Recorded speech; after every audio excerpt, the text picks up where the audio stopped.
다 같이 사도신경으로 우리의 신앙을 함께 고백하시겠습니다. 나는 전능하신 아버지 하나님, 천지의 창조주를 믿습니다. 나는 그의 유일하신 아들, 우리 주 예수 그리스도를 믿습니다.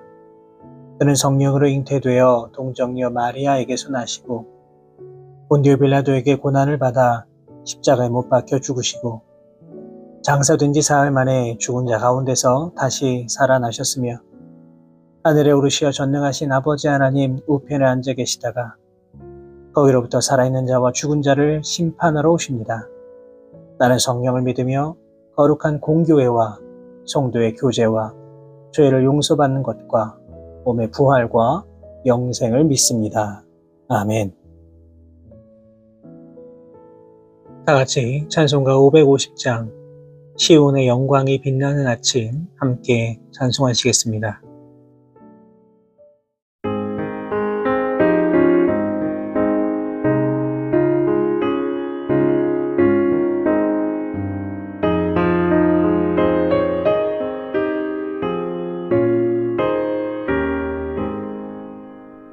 시온의 영광이 빛나는 아침 어둡던 이 땅이 밝아오네 슬픔과 애통이 기쁨이 되니 시온의 영광이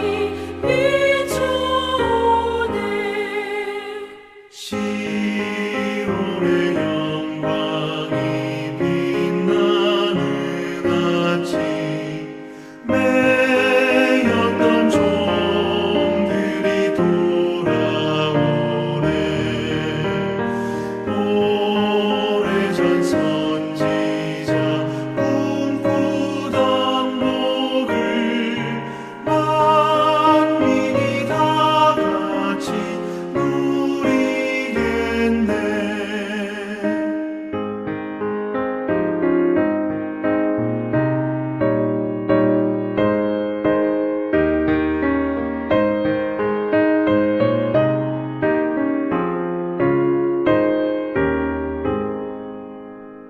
보아라 광야에 화초가 피고 말랐던 시냇물을 넣으네 이 산과 저 산이 마주쳐 울려 주 예수 은총을 찬송하네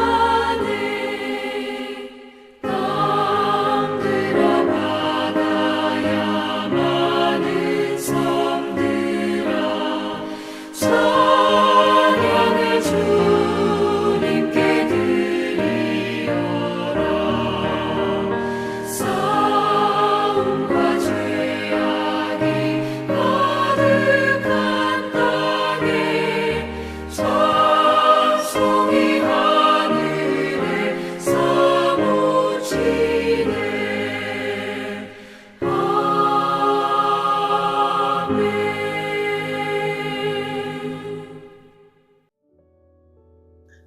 오늘 우리에게 주시는 하나님의 말씀은 신약성경 고린도후서 9장 6절에서 12절까지의 말씀입니다.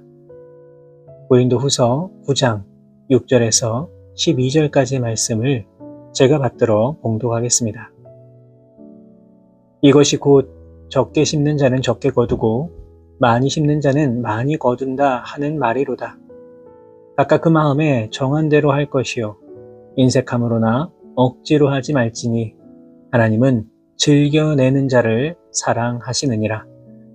하나님이 능히 모든 은혜를 너희에게 넘치게 하시나니 이는 너희로 모든 일에 항상 모든 것이 넉넉하여 모든 착한 일을 넘치게 하려 하심이라.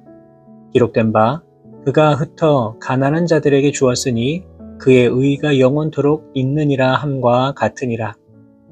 심는 자에게 씨와 먹을 양식을 주시는 이가 너희 심을 것을 주사 풍성하게 하시고 너희의 의의 열매를 더하게 하시리니 너희가 모든 일에 넉넉하여 너그럽게 연보를 함은 그들이 우리로 말미암아 하나님께 감사하게 하는 것이라.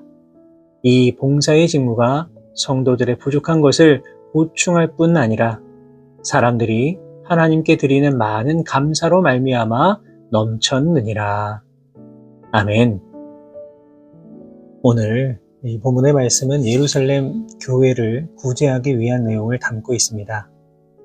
이 본문의 2절의 말씀을 읽어보시면 이미 고린도 교회 성도들은 1년 전부터 예루살렘 교회를 위한 연보를 작정하였음을 알 수가 있습니다.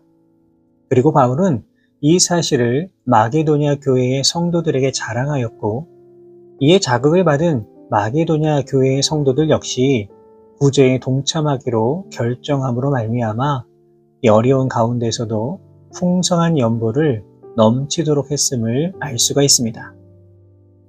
그런데 문제는 정작 가장 먼저 이 모금을 시작한 고린도 교회가 아직 그것을 마무리하지 못하고 있었던 겁니다. 그래서 3절과 4절을 읽어보시면 이를 자랑한 사도 바울이 오히려 부끄러움이 될까 걱정하면서 이 성도들의 자발적 참여를 독려하고 있음을 볼 수가 있습니다. 그러면서 오늘 본문 6절을 보시면 이 파종의 원리를 빗대어서 예물에 대해 이야기하고 있습니다. 다시 말해서 사도 바울은 추수를 기다리면서 씨를 뿌리는 농부의 심정으로 이 구제헌금을 드려야 한다 이렇게 강조하고 있는 겁니다. 여러분, 농부들이 어떤 마음으로 씨앗을 심겠습니까? 앞으로 잘 자라서 가을에 풍성한 수확을 기대하면서 씨앗을 심는 것입니다. 이처럼 농부는 아무리 작은 씨앗이라고 하더라도 지금 당장은 결과물을 얻을 수 없지만 장차 풍성한 열매를 거둘 것을 바라보면서 파종을 하는 것입니다. 헌금이나 구제도 마찬가지입니다. 오늘 사도 바울은 바로 이러한 마음으로 예물을 드려야 한다 이렇게 말하고 있습니다. 헌금을 드릴 때에 내가 손해본다는 생각을 가지고 억지로 하거나 인색함으로 드리는 것이 아니라 분명한 열매를 거둘 수 있음을 믿으면서 자원하는 마음을 가지고 예물을 드려야 한다는 겁니다. 여러분, 그렇다면 우리의 모습은 어떠했습니까? 하나님 앞에 드리는 예물에 대하여서 우리는 어떤 마음을 가지고 있습니까? 농부도 넘치는 수확을 믿으면서 기쁨으로 씨앗을 뿌리는데 하물며 하나님의 자녀인 우리들이 하나님께 드리는 예물에 대하여 억지로 하거나 인색한 마음으로 그냥 어쩔 수 없이 예물을 드린다면 하나님 마음이 어떠하시겠습니까? 사랑하는 여러분, 이 세상의 논리로 본다면 나의 것을 나누는 것, 이것은 결코 쉽지 않은 일입니다. 그러나 오늘 사도 바울은 우리가 가지고 있는 이러한 고정관념을 깨라고 권면하고 있습니다. 다시 말해 하나님 앞에 온전히 감사하는 마음을 갖지 못하고 예물을 드리는 우리들의 모습, 드려도 기쁨이 아니라 어쩔 수 없는 의무감으로 드리는 우리들의 모습, 혹은 인간적인 체면이나 남들에게 보이기 위하여 가식적으로 드리는 우리의 모습을 과감하게 깨라고 말하고 있습니다. 분명한 것은 예물의 많고 적음에 연연하는 것이 아니라 우리가 자원하는 심령으로 또 기쁘게 씨앗을 뿌리는 농부의 그 마음으로 주님 앞에 예물을 드릴 수 있는 우리 모든 성도 여러분들 되시기 바랍니다. 본문 8절의 말씀입니다. 하나님이 능히 모든 은혜를 너희에게 넘치게 하시나니 이는 너희로 모든 일에 항상 모든 것이 넉넉하여 모든 착한 일을 넘치게 하려 하심이라. 아멘. 사도 바울은 바로 이 말씀을 통하여서 우리가 기쁘게 예물을 드려야 하는 이유가 무엇인가를 분명하게 알려줍니다. 특별히 주목해서 봐야 할 내용은 능히 모든 은혜를 너희에게 넘치게 하는 그 주체가 누구이냐 하는 것입니다. 이 8절 말씀을 통해 그 주체가 누구라 말하고 있습니까? 바로 하나님이십니다. 다시 말해서 우리가 구제를 행하는 것도 선한 일을 하는 모든 것들은 다 하나님께서 가능하도록 만들어 주시기에 할 수 있다는 겁니다. 우리가 신앙생활을 하면 할수록 더 깊이 기억해야 할 사실은 무엇입니까? 우리의 노력으로 은혜를 얻거나 선을 행할 수 있는 것이 아니라는 것입니다. 이 모든 것들이 다 하나님이 함께 하셨기에 가능한 것입니다. 하나님께서 우리에게 은혜를 베풀어 주시지 않고 우리의 삶에 넉넉한 은총을 부어 주시지 않았다면 우리 스스로는 도저히 할 수 없는 일입니다. 다시 말해서 우리가 예물을 드리고 어려운 이웃을 향해 좋은 그 마음을 전할 수 있는 이 모든 일들은 내가 잘해서, 내가 넉넉해서, 내가 풍성해서 할 수 있는 것이 아니라 이 모든 것들은 다 하나님께서 하시는 일이다라고 하는 것입니다. 그런데 때때로 우리는 오직 결과만을 중요하게 생각합니다.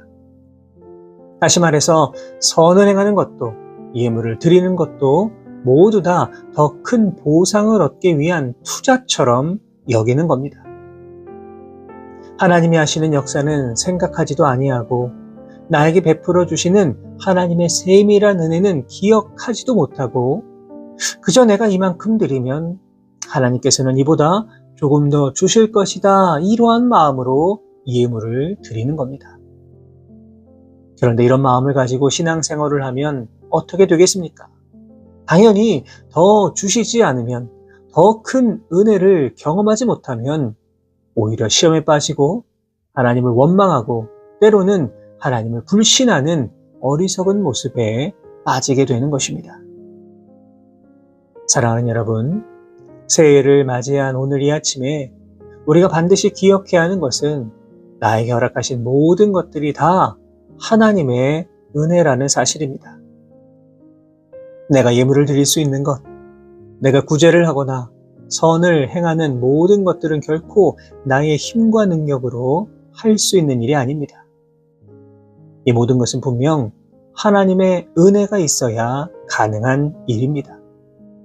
그렇기 때문에 우리가 풍성한 예물을 드리고 혹은 많은 구제와 헌신을 하였음에도 불구하고 나의 삶 가운데 좋은 결과가 없다고 하더라도 우리는 결코 하나님을 원망해서는 안 됩니다. 오히려 우리는 그럼에도 불구하고 하나님 앞에 더 감사할 수 있어야 합니다. 바라기는 올 한 해 더욱 여호와 하나님을 나의 삶 속에 진정한 주인으로 삼으시고 오직 하나님의 영광과 기쁨이 되기 위해 살아가실 수 있는 우리 모든 성도 여러분들 다 되시기 바랍니다. 특별히 우리가 더욱더 감사해야 할 이유가 본문 9절에 잘 기록되어 있습니다. 9절의 말씀입니다. 기록된 바 그가 흩어 가난한 자들에게 주었으니 그의 의가 영원토록 있느니라 함과 같으니라. 아멘.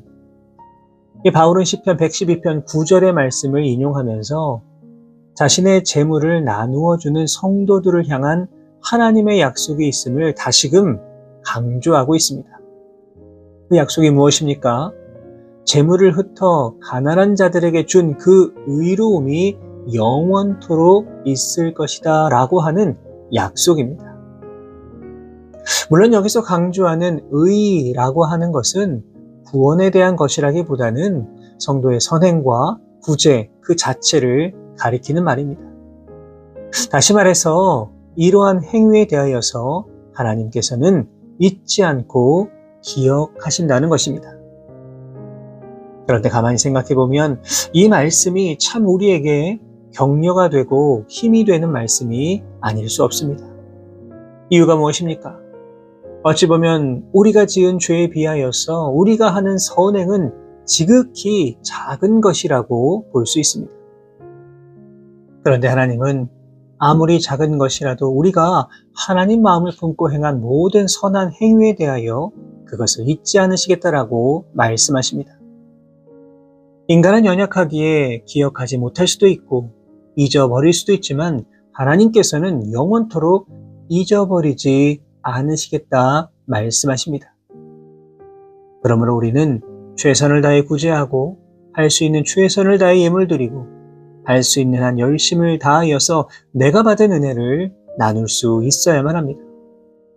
우리가 최선을 다해서 정성을 다해서 하나님 앞에 드리는 그 모든 행위를 하나님은 분명히 기억하고 계십니다.